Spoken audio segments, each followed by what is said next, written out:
Bapak, Ibu, saudara-saudari sekalian yang terkasih di dalam Tuhan. Mungkin kita semua yang hadir di sini, ataupun semua orang dimanapun mereka berada, pernah mengalami yang namanya keputusasaan atau putus asa. Macam-macam penyebabnya kita merasa putus asa. Berkali-kali melamar pekerjaan tidak diterima. Ikut tes PNS berkali-kali tidak lulus. Berkali-kali berobat kemana-mana tetap tidak sembuh. Berkali-kali berusaha dan rasanya gagal terus.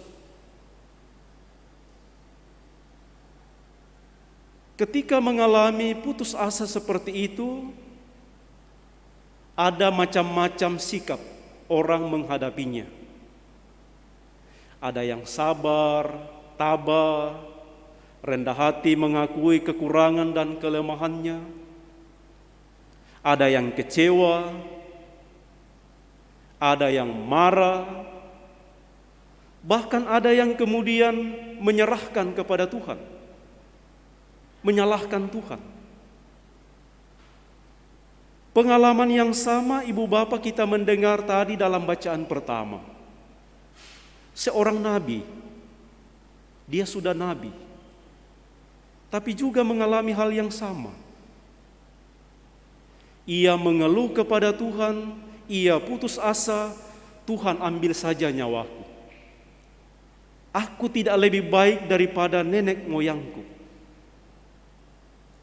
Elia menyadari sebagai nabi bahwa ada keterbatasan dalam diri. Ada kekurangan-kekurangan yang menimbulkan penderitaan. Ia kelaparan, ia kehausan di tengah padang gurun. Dan karena itu ia mengeluh. Bahasa Injil mengatakan bersungut-sungut. Saudara-saudari sekalian, pengalaman ini menjadi pengalaman kita bersama. Apalagi di tengah pandemi COVID-19 ini.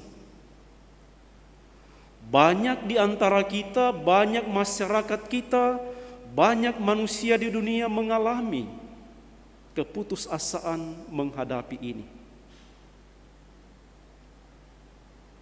Dari sisi hidup rohani, saudara-saudari, kita bersyukur dan bergembira boleh mendengarkan sabda Tuhan hari ini.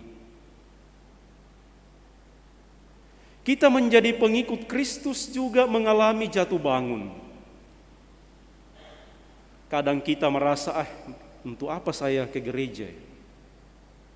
Untuk apa saya berdoa? Rasanya doa saya tidak pernah dikabulkan. Untuk apa saya terlibat di rukun? Toh rukun tidak pernah peduli dengan keterbatasan saya, kekurangan saya, penderitaan saya. Untuk apa saya terlibat di gereja? Tidak dapat apa-apa.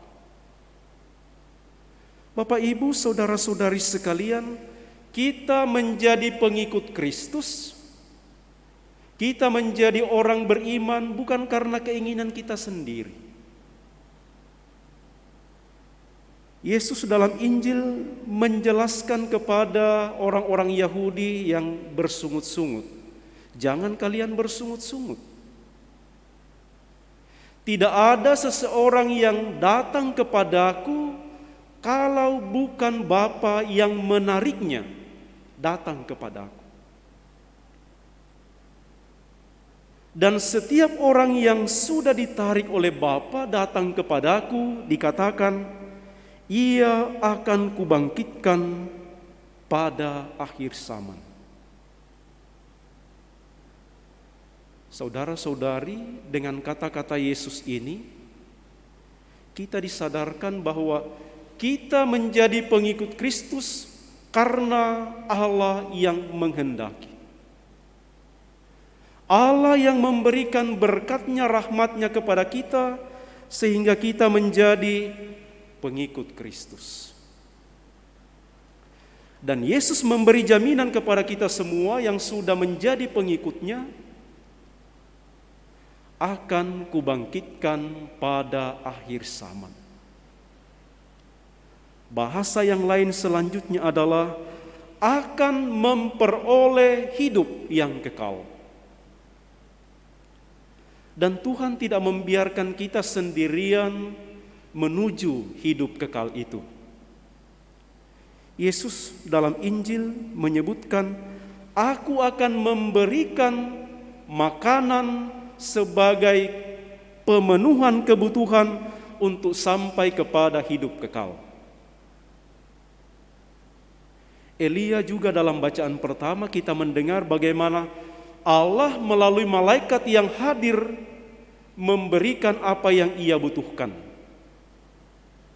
Dikatakan malaikat yang hadir itu menyiapkan makanan dan minuman untuk Elia. Dari sini Bapak Ibu Saudara-saudari kita mempunyai keyakinan bahwa Allah akan memenuhi apa yang kita perlukan. Dan dikatakan dengan makanan itu Elia mampu berjalan 40 hari 40 malam menuju gunung Tuhan. Apa yang disediakan oleh Allah bagi Elia membuat ia mampu sampai ke gunung Tuhan.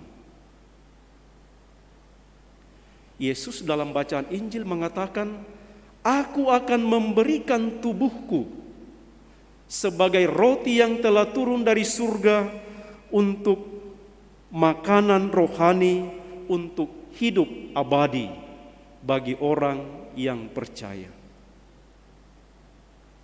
Maka Bapak Ibu Saudara-saudari sekalian, pertama-tama kita bersyukur, kita bergembira karena rahmat Allah yang membuat kita menjadi orang beriman.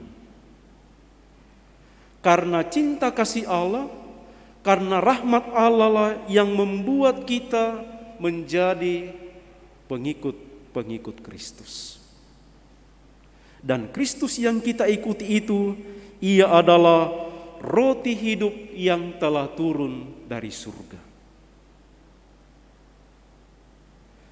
Mudah-mudahan Bapak Ibu Saudara-saudari sekalian, kita semua merasa gembira dan bersyukur karena boleh menjadi orang beriman.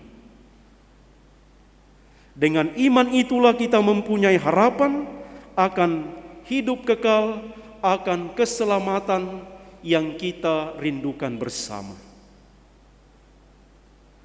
Mari kita mohon dalam perayaan Ekaristi ini, semoga setiap kali kita menyambut tubuh dan darah Kristus dalam perayaan Ekaristi, kita sungguh merasa dan meyakini Kristus yang kita imani itu memberikan kekuatan kepada kita. Mudah-mudahan setiap kali kita merayakan Ekaristi, kita sungguh merasa Kristus menemani perjalanan kita. Kristus memberikan roti kehidupan. Dan mudah-mudahan karena itu kita mau belajar, berusaha mengasihi sesama sebagaimana Allah telah mengasihi kita.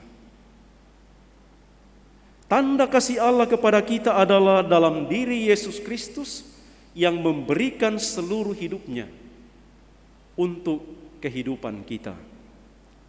Dan karena itu Rasul Paulus dalam bacaan kedua memberikan sebuah pesan tugas perutusan yang harus kita lakukan sebagai pengikut Kristus. Orang-orang kita semua yang sudah menimba mengalami cinta Kristus dalam Ekaristi. Kita yang sudah mengalami pemberian diri Kristus yang menghidupkan kita. Kepada kita Rasul Paulus memberi pesan. Hendaklah kamu ramah seorang terhadap yang lain. penuh kasih mesra dan saling mengampuni, sebagaimana Allah telah mengampuni kamu dalam Kristus.